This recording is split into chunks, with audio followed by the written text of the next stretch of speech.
You're here. Welcome to the Masterminding Success podcast. They say if you want to be successful in business and in life, then surround yourself with successful people. So pull up a seat. The mastermind is about to begin. Hey, glad you could join us for another episode of the Masterminding Success podcast. We're your hosts, Keith Wheeler and Nuria Colby. And what are we talking about today, Nuria? Today, another great topic, and it's all about setting boundaries. What do you think about that, Keith? Yeah, we were talking about this right before we went live, and setting boundaries is something that I think with any business, whether it's an at-home business or a physical business, it's something you need to do. And we could probably do multiple episodes on this because, there's different aspects of it, setting boundaries for your customers, setting boundaries for your clients, for your, yourself, whatever.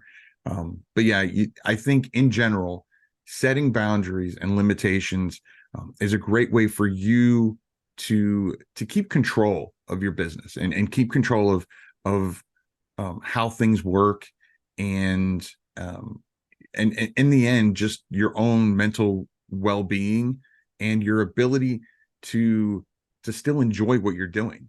If you, I know we're talking about setting boundaries, but you got to stick to them too, yeah. Because it could be anything. One of the things that I do is I make sure that I set work hours. I set work hours. I'm, maybe work days, whatever. And I say, I'm going to work from this time to this time. And yeah, I don't always follow that. Sometimes I might be in the zone and I'll kind of veer off and I'll work a little later. But then I'll usually take the next day or whatever my next working day is, and I'll come in later. So I kind of balance it out that way. So that way I don't hit burnout. That's a really good point. And I think we've done that to a degree. I'm saying we because my husband has now joined me in this business. And I think it depends on your situation, because when he was still working, I kind of worked around that as well, because his days off were the weekend and I haven't got any set days off. Right. And that's why I think you made a really good point, because when you're working for yourself, you kind of have to set your own working days and your working hours. And at the moment, we're still kind of being a bit flexible. It's that old thing. I read it somewhere that someone said, I didn't want to work the 9 to 5, so I set up my own business, and now I work 24/7. Yeah. And that is exactly what happens. You work far more than you would in any 9 to 5 job, as I've found out. Right. So we set boundaries, but we are still flexible because it's the two of us and our children are grown up, so we don't have to work around any of their plans anymore. So it's easier for us in that sense, but it's so important to set boundaries, like you said, because it's about your mental health and not getting overworked and not having burnout. And I think that is important. So what we normally do is we do work at weekends because things are very busy where we live at weekends. So we prefer to go out during the week when we can. And that is the nice part of this business, that we don't have to ask for days off. We can have doctor's appointments when we want and dentist's appointments and do whatever we want. But at the same time, you do have a commitment to your business. And sometimes it's hard to tear yourself away from that. But I had to do it yesterday because I really felt tired the day before. I was looking at my screen too long because I'm on the computer all day long. Right. And I started to feel really dizzy and really not being able to look at the screen. So I thought, let's go out and have a day away. It was getting too much almost. So that's why I think it's really important. Like you said, you have to set boundaries in terms of your own kind of workload, and make sure that your mental health doesn't suffer as well. So yeah, very important point. I think you're doing the right thing in having your set days to do that. I wonder what other people are doing in that respect. Yeah, that'd definitely be interesting to know. But yeah, because I think the important thing is this is your business, and so you need to make sure that whatever boundaries you set, whatever your work day is or work hours, that it's something that that's sustainable. Not just, and it it's your business, so it can fluctuate. It could be, working on the weekends like you were doing before, but now that your husband is part of your business, you've changed it, and that's fine. You can take days off because, again, it's your business. You don't have to ask, like you said. But what I've seen so many times is that people, especially when they're first starting out, they want this to be a success, and they think that being a quote success means you have to work at it 14 hours a day and 7 days a week, and depending on your business, I guess that's possible, but majority of the time, if you're working that much, you're gonna burn yourself out. And there's got to be an easier, more efficient way to do whatever you're doing. And so if you find yourself working that many hours, I would strongly suggest you write down what you do, like as you're doing it, and do that for a couple of days, do it for a week, and see how many of the things that you're actually working on are really helping your business. Because a lot of times it's just busy work, like, for example, checking emails. I check emails for 30 minutes a day. That's it. The first 30 minutes of my day is checking emails, and then my emails get put away. I don't look at it until the next day. And that in and of itself has saved, an hour or more of my time, when I would just periodically check it, and I'll answer this email, I'll answer this one. And you find out you're spending 3 hours on emails, and so just little things like that. So if you find yourself working more hours than maybe you want, or 2, more hours than you think is truly sustainable for you, then I would jot down again what you're working on as you're doing it. Just real quick, jot it down, checking emails again or whatever, and just see where you can save time without interfering with your business. Because honestly, at the end of the day, most businesses you can do, especially working from home, you could probably do 5 hours a day or whatever. Again, it all depends on your business and if you've got deadlines, because if I've got deadlines, obviously I work longer, but also if it's your business, you can set deadlines typically. So absolutely, I think you made a really good point again there with how you deal with your emails, and really see what part of all your work moves the needle and what doesn't. And that is one thing I do pay a lot of attention to. I have a look at the things that I do, and I really ask myself, is this actually helping my business go forward? That doesn't always mean that, is this what I'm doing making me money? Right. Moving the business forward can be done in many ways. There are things that are moving your business forward where you don't necessarily see an increase of your wages or of your income, but it is moving the business forward. So it's a good idea to see which things are really irrelevant for your business, and there are many that I sometimes do, and I'm thinking, hold on a minute, I don't really need to do this because it's not providing anything of benefit to the business. And then you really have to learn to let go of that, because sometimes there are things in your business that you think, yeah, but this could maybe help in future, and it doesn't. So sometimes it's hard to detach yourself from those things. Do you find that as well? There are certain tasks that you think that you kind of almost do as a habit, and then it's hard to get rid of that. Yeah, I do. And this obviously comes with having your business, either having your business for a little bit longer, or you've got some extra income. But what I find is, if there's a part of the business that either I don't enjoy doing, or it's something that maybe I enjoy doing, but I don't think it's moving the needle, it's right now, because a good example is that what you just brought up is maybe creating or revamping your website. In the long run, that is helping your business. Yeah. But right now, that's not bringing in money. It's not, it's not moving the needle, if we, like we say. Then what I'll do is I might outsource it. So it's still getting done, but it doesn't have to be done by me. That's a know. good point. And so again, we can have a whole nother episode on outsourcing and delegating work, but yeah, so that's one thing that I do, because I've done that too, and that's why until I started writing things down, and I still do that to this day. If I find that I think I'm working more than I should, then I'll just periodically for like a week write down everything I worked on. And even now, because sometimes you find yourself going back to old habits, oh, all right, I checked email one extra time, but how much time did you spend checking that email? Yeah.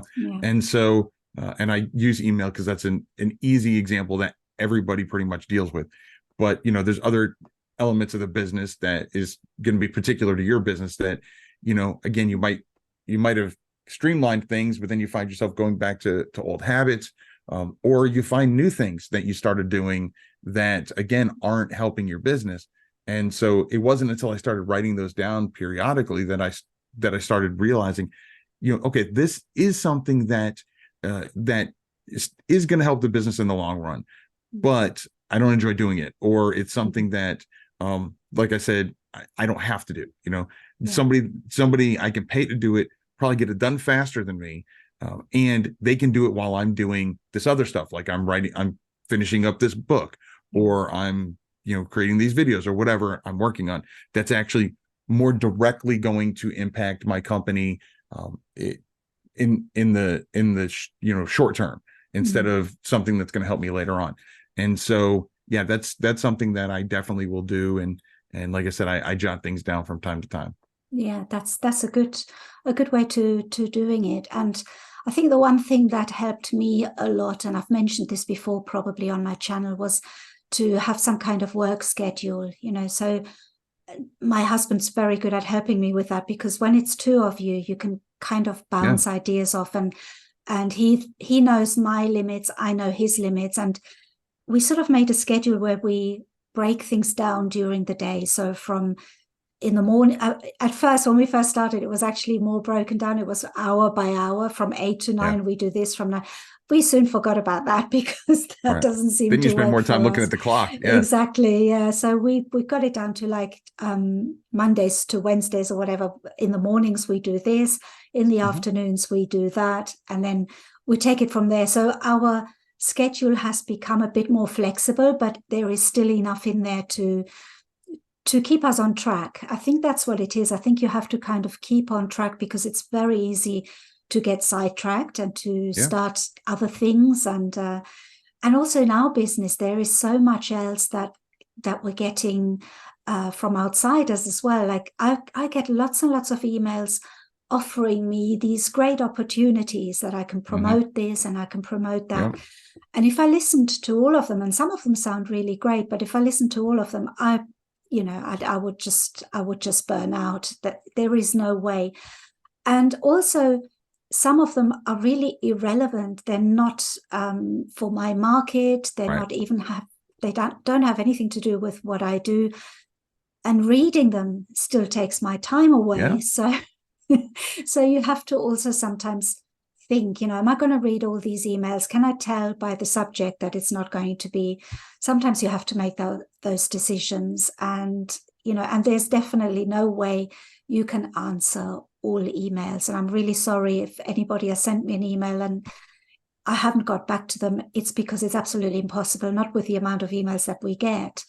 And you do have to sort of set boundaries there and say, okay, well, I'm going to answer the ones that are really necessary.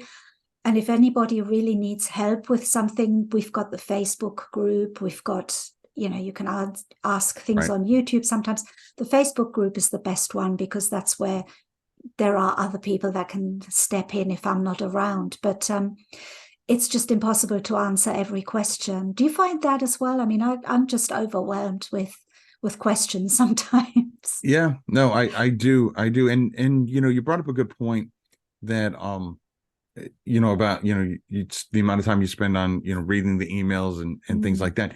But also, again, when it comes to setting boundaries, it's even despite the amount of time you're spending on it, it's also weighing on you more. Like I can't speak for you, but me, I get frustrated after a while. Yeah. When I get people that offer me this amazing collaboration or whatever, and they're like, we love your channel, blah blah blah, and then what it's for has absolutely nothing to do with the niche that I'm in. And I'm like, you clearly, even though you quote love my channel, haven't even seen it. No. Because my channel on Keith Wheeler books has absolutely nothing to do with skateboarding, and yet you want me to promote your skateboard, you know what I mean? Things like that. And that's just an example. That one, it hasn't actually happened, but and so after a while it does. So not only is it eating into my time, but it's kind of eating away at my, increasing my frustration level. And then it's a lot harder to focus on my business because that's still nagging in the back of my head, And so setting, that's another type of boundary is setting that kind of negativity that you're going to allow yourself to deal with. I'll be honest. And many times, at least in the emails I get, the subject line is very similar. And so after a while, I don't have a filter set up for this yet, because the back of my mind, I'm always like, well, what if somebody uses that same terminology, but it's something good? But what I do is I don't read those right away. I wait until, a lot of times I'll wait until my day off, and then I'll spend 30 minutes just looking at those, because then I know, even if I'm going to get frustrated, I'm not working the rest of the day. So I have the rest of the day to just kind of blow off that steam. So again, that's another way to set boundaries. That's a good idea. I think also you and I are very similar in that way. We want to help other people. And I think there's always that guilt that you haven't helped enough, with me at least. I always think, maybe I could have said this, or maybe I should do that, or maybe I can tell them this. And there comes a point sometimes when it's impossible to help everybody. And that makes me feel really down. And so my mental health suffers from something that I've created myself, because I don't really have to help every single person. But then what I do to make myself feel better is then I think, well, if they had watched my videos, or if they look on my YouTube channel, they can actually search for that particular answer to their question. So I'm kind of thinking myself, well, people have to help themselves as well a little bit. I do provide a lot of information on my channel and on my website and wherever, in the Facebook group, same as you do as well. And I think, sometimes people don't come directly without having checked out any answers first, because you will probably find an answer quite quickly, whereas I will take a lot longer to answer your emails, and in some cases I just can't. So I make myself feel a little bit better by thinking, well, I have provided that answer before in the way of a video, or So I think we kind of have to think to ourselves, well, we do provide a lot of help. There's only so much we can do. We can't stretch ourselves too much either. But the guilt is there. I do feel sometimes that I haven't done enough, and I'm sure you're the same. Yeah. And I definitely run into that. I run into that just this week, which kind of leads me to another way to set boundaries, and that's setting boundaries with your customers. Knowing whether it's a money back guarantee or whatever, having boundaries set. One example that you and I were talking about right before we went live is I had a viewer who messaged me on Instagram, and it messaged me, asked me a question, very simple question. I didn't happen to have a video on it. Otherwise, normally what I would do in the cases like you were talking about is I would say, I would just simply tell them, great question. I cover that in this video. Sometimes I'll provide a link depending on the type of mood I'm in, but many times I'll just say, if you just search it up on my channel, this is what it is. And I don't do it to try to seem like I'm just pushing somebody off, because if that was the case, I would just say, I've got it on my channel, but at least I'm telling them, this is the link to it, or this is what it's called, or something along those lines. But I've run into people who just end up, and I try to be as polite as possible, but after a while, they're clearly asking questions over and I mean, because it started with just one simple question, and next thing you know, for the next 3 months, I'm getting these periodic pings from them, asking me questions about their book, and here, can you look at this and can you look at that, and I finally just had to set that boundary and say, just so you know, I've helped you out. The amount I've helped you out is equivalent to what I usually reserve for my paying clients. Yeah. And just kind of set that boundary.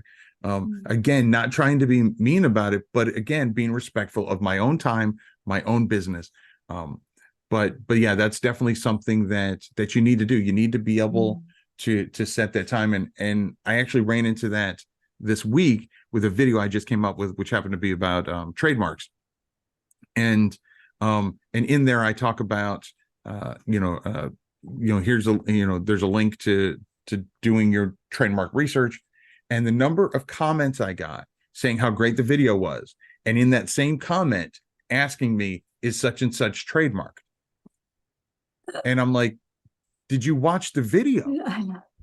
Yeah. Because I literally, and so I just literally, the first response I got, just out of natural habit, wanting to help, I actually went to USPTO and actually looked it up for them and told them the answer, and then give them the link to find where they can search it for other ones in the future. And then I actually created an actual, just a direct link on my site that sends them to that. Obviously, it only helps people in the US, but you can literally just search up, trademark research or trademark search in whatever. But the number of responses I got, and finally I was like, I covered that in this video. There's a link in the description or whatever. I don't even provide the link because I was getting, dozens of people asking me that. And I'm like, I know I talk about it. I know there's a link in the description, so it's, again, you have to set those boundaries with your customers as well, because, it's very easy for someone to take your kindness and your wanting to help and take it too far. That's true. So like I said, I've run into that with money back guarantees too. So. Yeah, that is so true. I'm just sorry for the people who try and message me on Instagram, because I actually don't know how to use Instagram. I get my daughter to post all my posts for me, and I might be able to like or to reply to an answer, but that's as far. I don't even know where my messages are on Instagram or anything like that. So in a way, not knowing about something is saving my mental health. So I will say, Facebook is the worst, because Facebook, they'll hide your, when you get a message from somebody that's not one of your quote friends, it's in a different spot. Yes, because it's a request. And so there are a lot of times that I'll just happen, if I'm not on the app on my phone, if I happen to be on there on, I'm just on my desktop, then I might not see those requests. And there are times that it'll be sometimes months before I respond to somebody, and I'm like, I'm sorry, Facebook did not make it easy to see this. That said, again, another way to set your boundaries is, I don't accept friend requests from people that aren't my friends. I do the same. I used to, when I first started out, because I want them to feel like we're friends, and they're part of my business or whatever. But again, if you don't set that boundary, it can very easily snowball. Definitely. That is a very good tip to anybody. And that's why I always say, don't use your personal social media for anything either. Always create a special business account. I have a few as friends on my Facebook that are actually in the same business, and that's okay. But other than that, be very careful with your social media as well. And I think it's all about knowing how far you can take things as well within yourself. If you need more time, or you need to be left alone for a little bit, we shouldn't feel bad switching it all off as well. Yeah. Because that is, at the end of the day, we're not helping anyone if we're not 100% on the ball. Right. So, Right. that's a really good excuse to switch off. We don't need an excuse. We should just switch off when it all Right. gets too much, really. Yeah. Yeah, Yeah. definitely. If you're especially if you're listening to this or watching this on YouTube and you're an author or, a content creator like that, many times you're introverted. And so, being able to know that it's okay to set that boundary and say, no, this is, I need me time. And again, that kind of goes back to the, setting your work schedules, setting your boundaries with your customers, whatever, setting boundaries with your clients. Even my paying students, I check their emails within that 30-minute window. They're usually the first ones I check because, well, they're paying clients, and I'll have, certain times that I work on that stuff. But yeah, you have to be able to step away from it, especially if you're an introvert, and just kind of just bring yourself back to, back to calm or whatever you need. Sometimes I'll just, sit in the office and I'll turn the computer completely off and just for 30 minutes, just be, and that's usually like my lunch break or whatever. But yeah, making sure that you set boundaries, because again, in the end, it's your business, which means your business needs you, and you're not helping your business if you push yourself too far, whether it's too far with hours that you work, too far with responsibilities that you take on, too far, whatever it means, because that's in one way, shape, or form, it's going to lead to burnout. And one of the biggest things with any business, to see success, you need consistency. Yeah. And when you get burnt out, then you need to take a day off, a week off, a month off, depending on how stressed you are. And that eats into your consistency. Definitely. Very true. And I think that kind of makes me think that sometimes having other responsibilities, like looking after your children, like a full-time job on this, not on the side, your side hustle is on the side, but having a full-time job, having a family, those sometimes we think of them as things that are holding us back. And actually, you could turn that round and think those are the kind of things that keep you grounded and keep you, on, those are your routine, and it takes you away from the negative side of running your own business. Because as much as I love doing this, there is a negative side as well. And that is that it can affect your mental health. It can be stressful. There are so many aspects to that.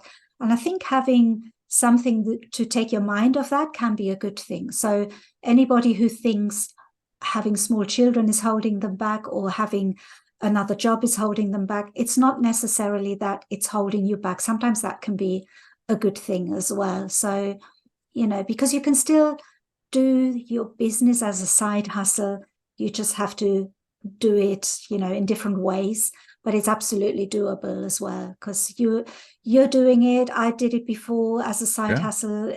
Lots of people are doing it that way. And we just keep thinking ourselves, we could do better. This could work. We only have the situation that we have, so we have to work with whatever we've been given. And it's a positive that we've got this opportunity, whether it's on top of what we already do, or whether now, it can become a full-time thing. Either way, we have to make sure that we've got a balance, and that we don't burn out, because that's something that can happen very easily. Yeah. And if you want to know more about burnout, you can check out that episode that we did, because we did do an entire episode on burnout. And that's definitely a real thing. I didn't believe it at first, when I heard people talking about it. But it's definitely a real thing. And also it's something that, I've been doing this for this particular business for, 7, 8 years. And I'm still just as vulnerable to it, sometimes even more, because I've got more on my plate than I did before. Yeah. And so, again, kind of rounding things out, setting boundaries, being able to say no, that's something that, and the best way to do that is set I guess overall the best thing I'm saying is have structure, structure with your schedule, structure. And again, it's all flexible. It's your business, but structure with what you're going to accept, what you're going to take on, how much more you can take on. And knowing that ahead of time will make it a lot easier to say no than when someone asks you to do something and you're kind of on the spot. So kind of having, even if it's just a little sticky note where you write down, a quick response for when someone asks you to do something. Let me look into that, check my schedule, and see if that's something I can do. Something like that. Have that written down so when you're on the spot like that, you're not stammering and just immediately stammering. And if you're, you got your customer service face on or whatever, you immediately just say yes. And then you just promise something that is going to take more of your time, isn't going to help you or whatever. So again, another way to set boundaries is to prepare ahead of time. It's okay to say no. And just remember that just like when someone says no to you, and this is in any business, a no doesn't really mean no. It just means not right now. Yeah. So the same mentality comes for you as a business owner. Is you saying no to them doesn't necessarily mean no. It just means it's not right now. It's not a good fit right now. And so I strongly advise, especially if you have difficulty saying no, to create a little sticky note and have it, on your laptop or wherever you need it to be, on your phone, to where you are ready with a response if you really don't want to do something right now, or if you don't think you have the time, or you don't think it's going to be a good fit. Have a quick response where you're not just stammering and look. It just makes you look more professional, and it makes you look like you're prepared. And especially if you right off the bat have an answer, let me look into that, let me see if it works with my schedule, or just flat out, I don't think that's going to work with my schedule right now. Maybe we can look at that in 6 months or whatever. That very seldom is anybody going to push back on that, because you've answered them right away. But if you start stammering and then it shows that that you're not really comfortable and that you're not really sure, then they think, especially if they're a big salesperson, they think, okay, well, I've got a shot at, at kind of pushing them some more, and then they'll do it. Just again, another way to set boundaries. Absolutely perfect. I'm going to look for my sticky notes now. Oh, I've got it. I should have bought stock in 3M, because I got plenty of sticky notes. You know where you can get them? Amazon. That's what I'm doing right now. After this, I'm ordering them. Yeah, exactly. I should have included a link. No, I'm just kidding. Well, this has been another great mastermind, Nuria. Once again, a huge thank you to all our listeners and viewers who came to tag along. If you enjoyed today's mastermind, please consider following or subscribing to the podcast, and maybe even leave us a review and let us know what you thought. Until next week, I'm Keith Wheeler.